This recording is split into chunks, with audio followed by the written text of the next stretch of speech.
Hello, today is May 22nd, 2020. It's Friday evening. It's a little after 11 o'clock. My COVID-19 update. So today,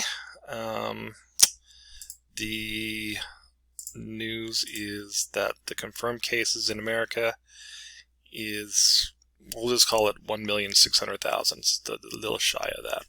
And then the deaths are at 95,800. As far as how that compares, as far as spreading, the numbers in North Carolina continue to go up.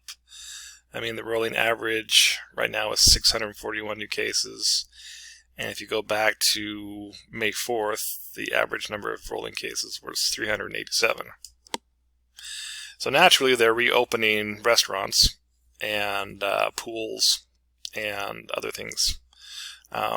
With restrictions and cautions in place.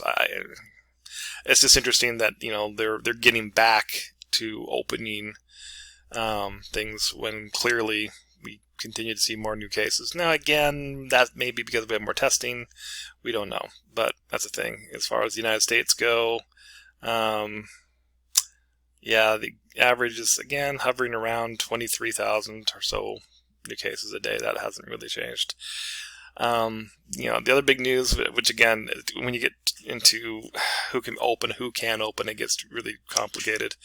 So, what's got some folks very upset is that, so restaurants can open, breweries and distilleries can reopen. So, just for whatever, there's lots of these little micro breweries, what they call them. They're like little places that they brew their own beers and stuff like that. People can go in and have them. That's okay. That's the thing down here. But bars, to go into a bar, you can't go into a bar. Those are still closed according to COVID-19. And that seems a little. Why one and not the other? Why restaurants and not bars? I mean, it seems like they haven't really specifically said this. The reasons why one or the other. And if I was an owner of a bar, I would be pretty darn upset. And I think I'd have every right to be. As far as national news, nothing. I mean, there's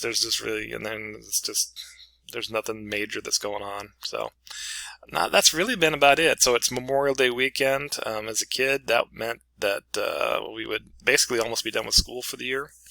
We used to always go up to Wyoming to see where my father was buried, which is about a 2-hour drive from where I grew up.